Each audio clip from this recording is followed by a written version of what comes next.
Assalamualaikum warahmatullahi wabarakatuh. Halo Bapak Ibu Guru, jumpa lagi bersama saya di channel Bu Rosti Hidayah. Bagaimana kabarnya hari ini? Untuk PPG Guru Tertentu tahap 1, kebetulan hari ini adalah upload terakhir video UKIN atau perangkat pembelajaran dan video pembelajarannya nih Bapak Ibu Guru karena diperpanjang 1 hari dan ini adalah hari terakhir dalam batas mengupload modul pembelajaran dan video pembelajarannya sampai jam 12 malam ini. Nah, kemudian untuk PPG Guru Tertentu tahap 2, bagaimana nih Bapak Ibu Guru? Apakah jurnal pembelajarannya sudah hijau semua? Apabila sudah hijau semua, kita tinggal mendaftar UKPPPG seperti yang ada pada jadwal bahwa di PPG Piloting 2 ini untuk mendaftar UKPPG dimulai dari tanggal 16 September sampai 8 Oktober atau dimulai pada hari ini. Tetapi masih belum bisa diakses nih Bapak Ibu Guru karena ini sepertinya memasukkan data kita dalam web UKIN tersebut. Jadi belum bisa nggih. Nah, sebelumnya saya minta maaf baru bisa kembali lagi membuat konten. Hari ini kita akan belajar tentang membuat tugas-tugas modul 3 pengantar pendidikan anak berkebutuhan khusus. Di topik yang kedua atau pendidikan inklusif ini adalah materi terakhir dari ketiga jurnal yang sudah saya share. Seperti itu nggih.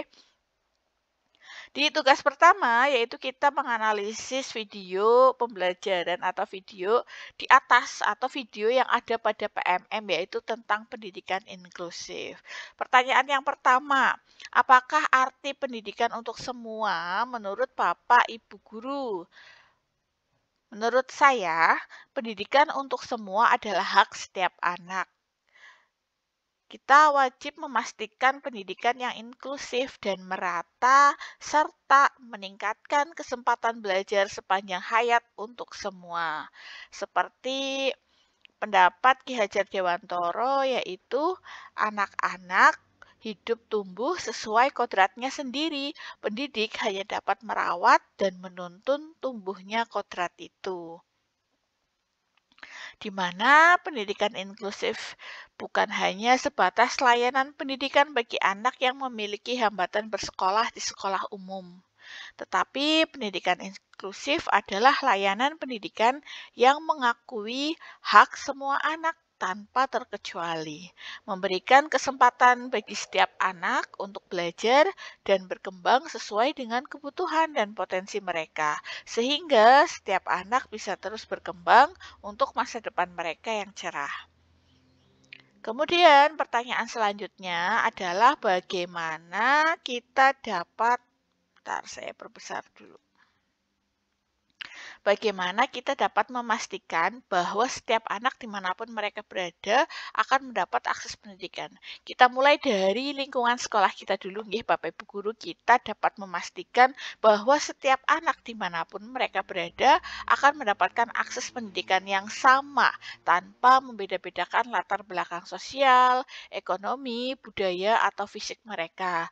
Dan tentunya di setiap tahun ajaran baru kita berkeliling nggih Bapak Ibu Guru untuk mendapatkan peserta didik baru. Lah di sana kita juga dapat mengetahui bagaimana kemampuan peserta didik tersebut, apakah sudah siap untuk ke sekolah, dimulai dari sosial atau ekonominya, atau budaya atau fisik mereka. Jika ekonominya, kita bisa membantu finansialnya, misalkan dari mengusulkan anak tersebut untuk mendapatkan PIP seperti itu, atau bisa juga dengan menggunakan anggaran lain-lain dalam membantu untuk membelikan buku dan lain-lain untuk anak yang memang kesulitan dalam hal ekonomi agar anak tersebut dapat bersekolah. Seperti itu nggih kurang lebihnya. Kemudian pertanyaan yang ketiga, apa tantangan terbesar yang dihadapi dalam mencapai pendidikan untuk semua? Tantangan terbesar dalam munculnya perbedaan di masyarakat dan pemangku kepentingan antara sekolah umum dan sekolah inklusif. Jadi tidak bisa membedakan, oh ini sekolah umum, oh ini adalah sekolah inklusif seperti itu.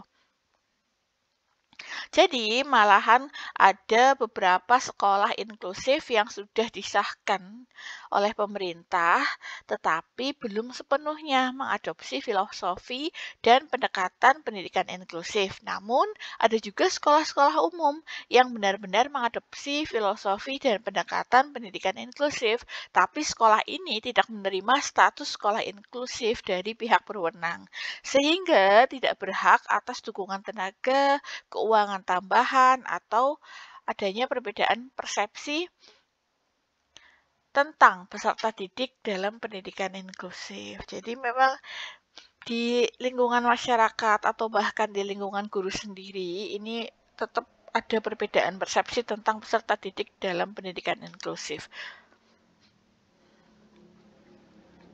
Kemudian pertanyaan yang keempat, bagaimana pendidikan dapat menjadi kunci untuk mengatasi ketidaksetaraan di masyarakat?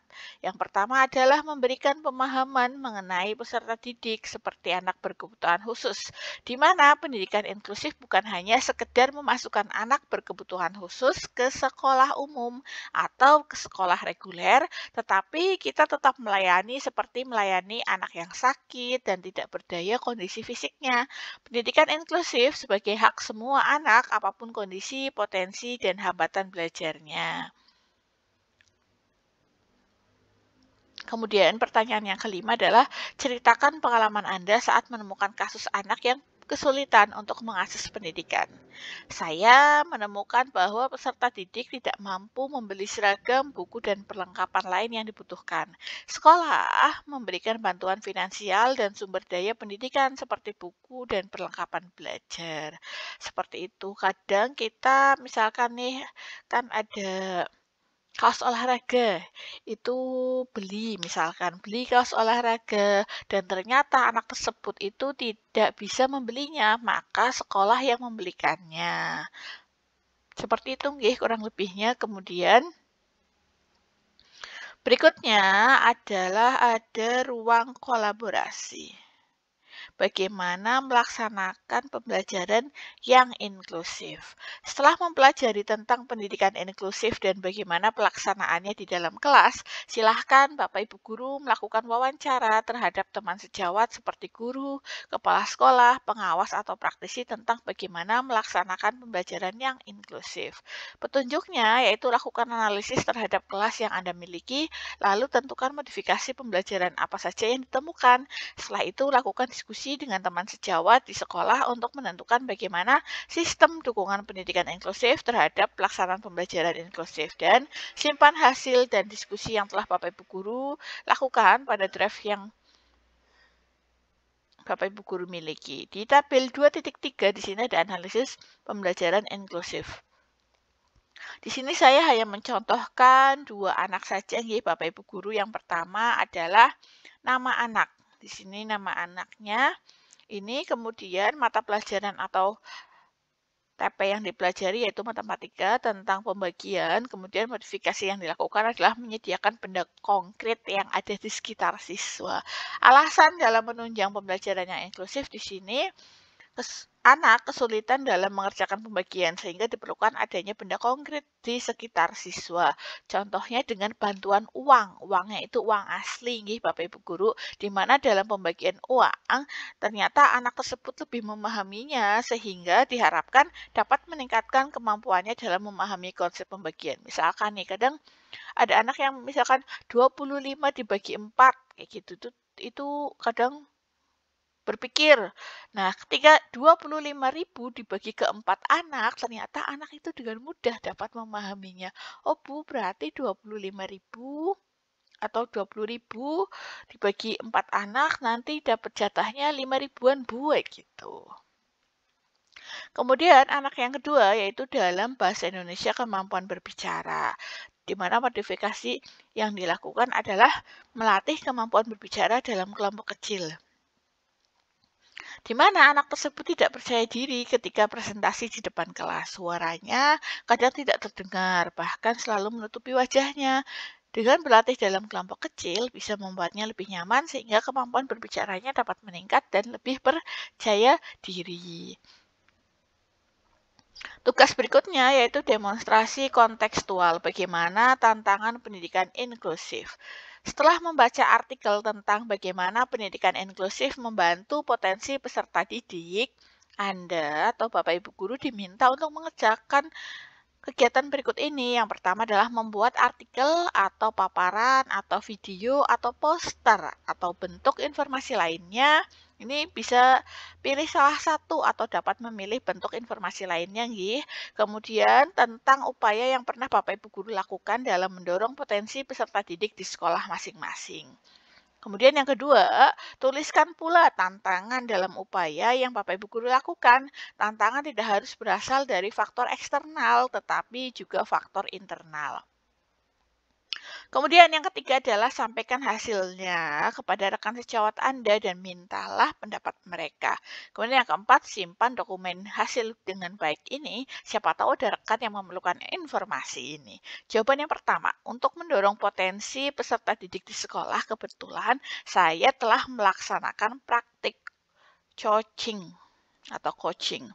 di mana di dalam bukan misalkan lagi nih Bapak Ibu guru, memang di aksi nyata pelatihan mandiri itu sudah saya lakukan, yaitu aksi nyata fasilitator pembelajaran, yaitu tentang percakapan coaching dengan peserta didik. Di mana pengertian coaching ini adalah percakapan untuk membangun kesadaran dan mengeksplorasi pilihan-pilihan.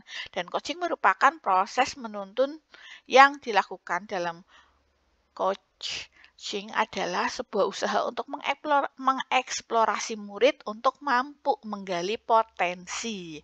Kemudian, di sini juga saya menyampaikan tujuan coaching ini adalah untuk mengembangkan serta membangun potensi yang ada pada siswa, menginspirasi mereka untuk berkarya dan dapat menyelesaikan permasalahannya sendiri, serta untuk memaksimalkan potensinya.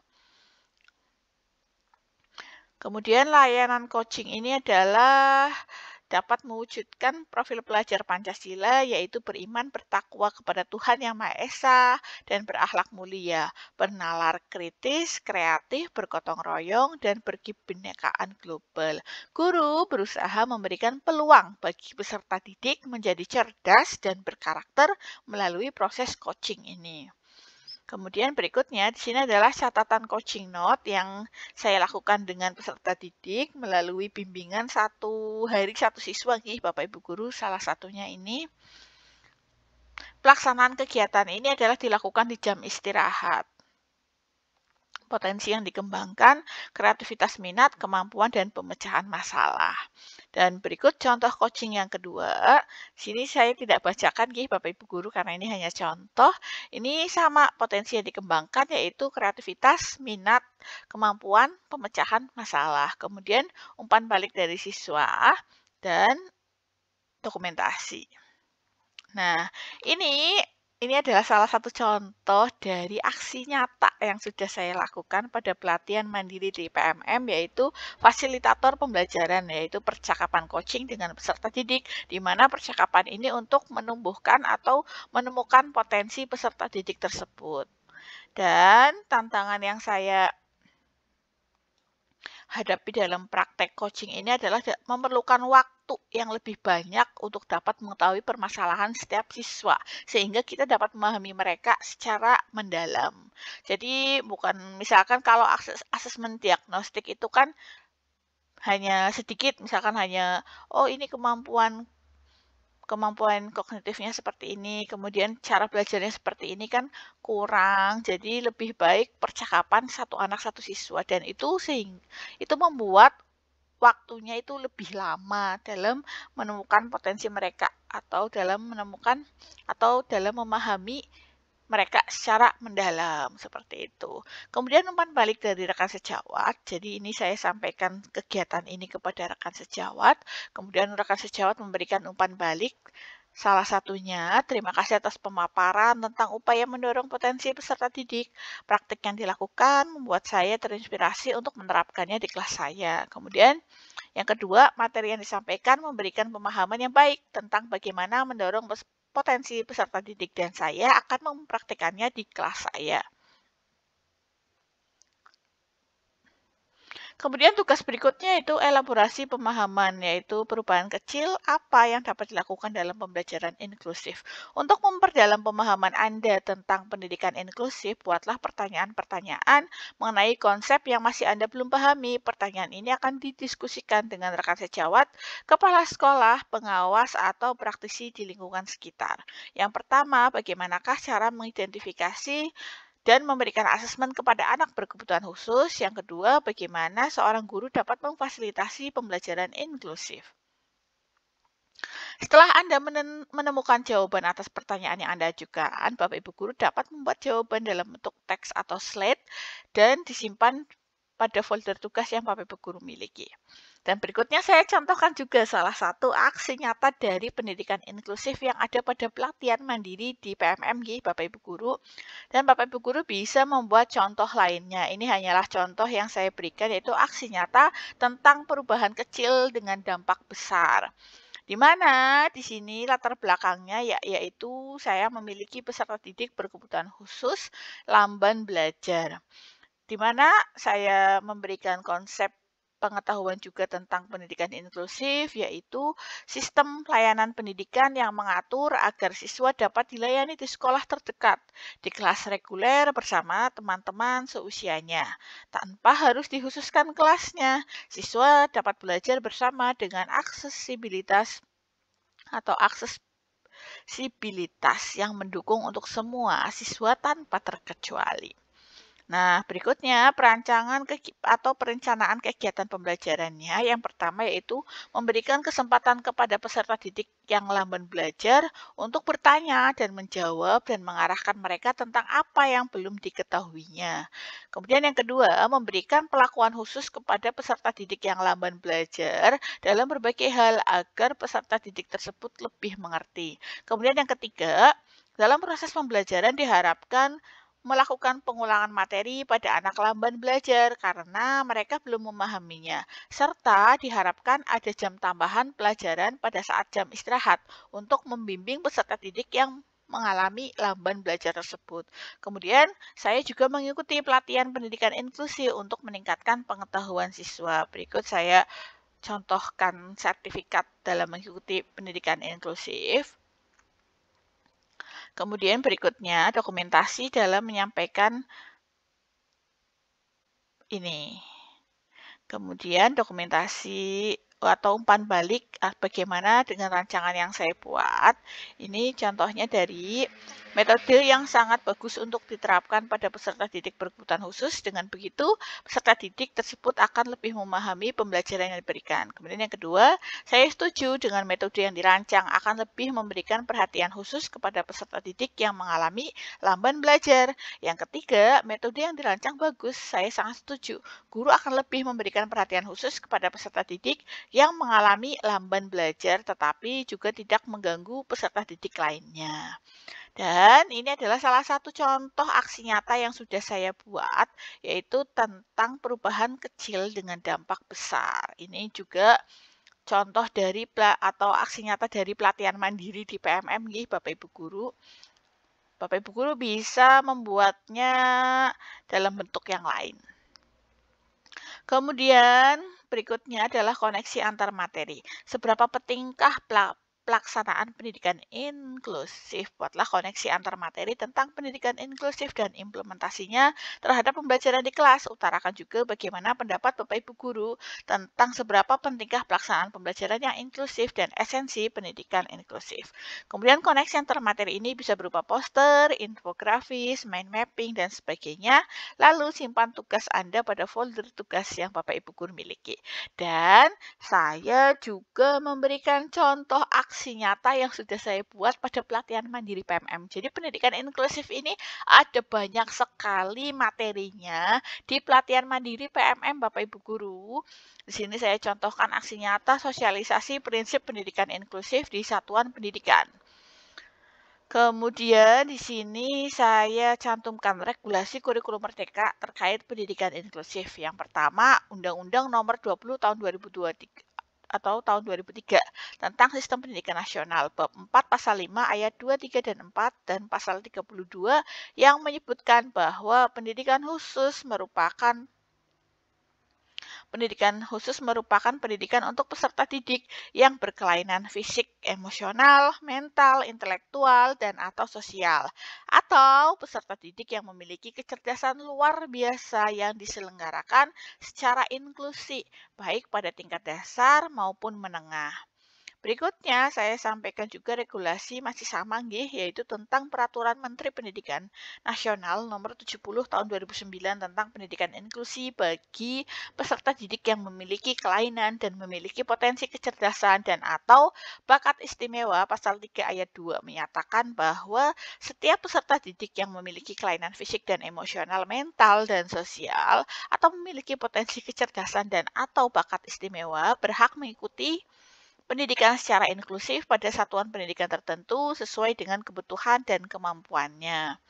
Di slide berikutnya masih tentang yaitu Keputusan Menteri Pendidikan Kebudayaan Riset dan Teknologi Nomor 56 garis miring M garis miring 2022 tentang pedoman penerapan kurikulum dalam rangka pemulihan pembelajaran menyebutkan satuan pendidikan perlu mengembangkan kurikulum dengan prinsip diverifikasi sesuai dengan kondisi satuan pendidikan, potensi daerah, dan peserta didik. Berikutnya saya beri konsep dari atau pengertian dari inklusi adalah sebuah pendekatan untuk membangun lingkungan yang terbuka untuk siapa saja dengan latar belakang dan kondisi yang berbeda-beda, meliputi karakteristik, kondisi fisik, kepribadian, status, suku, budaya, dan lain sebagainya.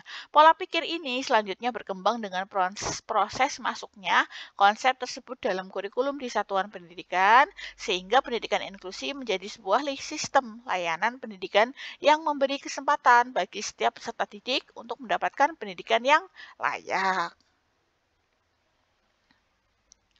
Di slide berikutnya, saya sampaikan tujuan pendidikan inklusif, yaitu memberikan kesempatan yang seluas-luasnya kepada semua peserta didik yang memiliki kelainan fisik, emosional, mental, dan sosial, atau memiliki potensi kecerdasan dan atau bakat istimewa untuk memperoleh pendidikan yang bermutu sesuai dengan kebutuhan dan kemampuannya. Kemudian, mewujudkan penyelenggaraan pendidikan yang menghargai keanekaragaman dan tidak diskriminatif bagi semua peserta didik. Berikutnya, saya lampirkan juga prinsip dari pendidikan inklusif bahwa semua peserta didik tanpa terkecuali dapat belajar dan perbedaan menjadi kekuatan dalam mengembangkan potensinya.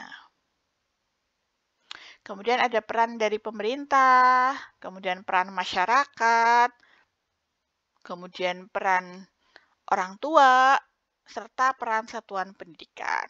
Ini saya lampirkan semua. Kemudian miskonsepsi tentang PDBK di sekolah.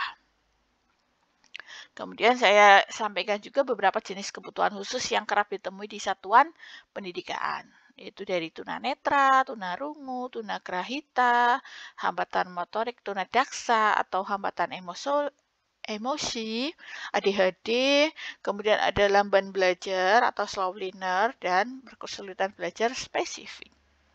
Ini dokumentasi kegiatannya, kemudian umpan baliknya. Kemudian di yang terakhir yaitu aksi nyata pendidikan inklusif itu mudah bukan? Ini yang dapat dijadikan jurnal pembelajaranku pada modul 3 di topik 2. Di sini pada akhir pembelajaran topik tentang pendidikan inklusif, buatlah ringkasan berikut ini bisa berupa mind mapping atau infografik atau ringkasan. Berikutnya, refleksikan pembelajaran ini dengan menjawab pertanyaan-pertanyaan berikut ini. Yang pertama adalah pemahaman baru apa yang Anda dapatkan setelah mempelajari konsep pendidikan inklusif. Yang kedua, bagian manakah dari konsep pendidikan inklusif dan kaitannya dalam pembelajaran yang paling menantang. Kemudian yang ketiga, hal-hal lain apakah yang ingin Anda pelajari lagi terkait dengan pendidikan inklusif dan kaitannya dengan pembelajaran. Berikut saya contohkan jurnal pembelajaranku modul 3 pengantar pendidikan anak berkebutuhan khusus topik 2 yaitu pendidikan inklusif. Di sini Bapak Ibu Guru berikan judulnya, kemudian berikan logo atau foto Bapak Ibu Guru, kemudian disusun oleh nama Bapak Ibu Guru, nomor UKG dan instansi, kemudian di bawahnya PPG guru tertentu atau dalam jabatan LPTK-nya Bapak Ibu Guru. Kemudian selanjutnya di sini aksi nyata pendidikan inklusif itu mudah bukan? Yang pertama adalah pemahaman baru apa yang Anda dapatkan setelah mempelajari konsep pendidikan inklusif. Pemahaman baru yang saya dapatkan adalah pentingnya beradaptasi agar pembelajaran lebih fleksibel, tentunya sesuai dengan kebutuhan siswa. Mohon maaf nggih. Kemudian bagian manakah dari konsep pendidikan inklusif dan kaitannya dalam pembelajaran yang paling menantang? Yang paling menantang menurut saya adalah bagian menjelaskan ke peran masyarakat, di mana sebagian besar masyarakat menganggap PDPK merupakan individu yang merepotkan dan perlu dikasihani. Kemudian pertanyaan yang ketiga, hal-hal lain apakah yang ingin Anda pelajari terkait dengan pendidikan inklusif dan kaitannya dengan pembelajaran?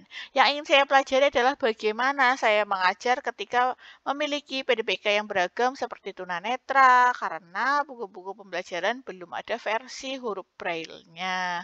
Apalagi sekolah umum kita belum disahkan misalkan di Bapak Ibu guru menjadi sekolah inklusi menurut yang berwenang, sehingga dalam pras atau prasarananya belum bisa mendapat bantuan dari pemerintah. Kemudian di sini saya sampaikan konsep pendidikan inklusif, yaitu pengertian dari Permendikbud tentang pendidikan inklusif adalah suatu pendekatan untuk membangun lingkungan yang terbuka untuk siapa saja dengan latar belakang dan kondisi yang berbeda-beda. Kemudian dari Salamanca, pendidikan inklusif menekankan bahwa setiap anak memiliki hak untuk mendapatkan pendidikan yang bermakna. Kemudian menurut UNESCO, pendidikan inklusif merupakan pendekatan pendidikan yang diarahkan untuk memastikan bahwa semua anak termasuk mereka yang memiliki kebutuhan khusus menerima pendidikan yang relevan, bermakna, dan bermutu di sekolah setempat. Jadi tidak perlu jauh-jauh.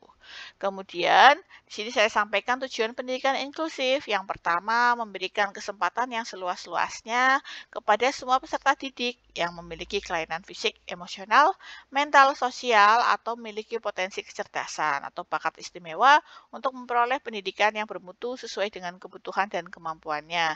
Yang kedua, mewujudkan penyelenggaraan pendidikan yang menghargai keanekaragaman dan tidak diskriminatif bagi semua peserta didik. Kemudian di sini saya lampirkan juga prinsip pendidikan inklusif, yaitu hak untuk belajar dan sebagainya. Kemudian berikutnya saya lampirkan juga alur pelaksanaan pendidikan inklusif, yaitu dimulai dari penerimaan peserta didik baru, identifikasi, kemudian asesmennya, kemudian ke profil anak, kemudian ke perencanaan pembelajaran, kemudian ke pelaksanaan pembelajaran, kemudian ke penilaian dan evaluasi pembelajaran, lanjut ke landasan hasil belajar. Kemudian di sini ada masa transisinya, yaitu dari SD atau SDLP ke SMP, SMP ke SMA, dan seterusnya. Kemudian di sini saya lampirkan juga manajemen pembelajaran inklusif, kemudian berikutnya umpan balik.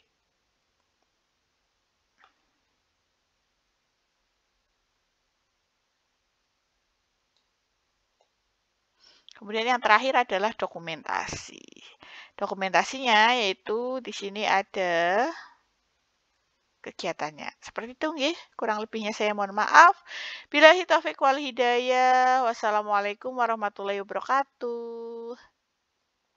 Saya sampaikan juga persiapan untuk PPK Guru Tertentu tahap 2. Kita menyiapkan modul ajar yang sesuai dan lengkap nih Bapak Ibu Guru. Kemudian kita baru melakukan video pembelajaran sesuai modul ajar yang kita buat. Sekian, bye-bye.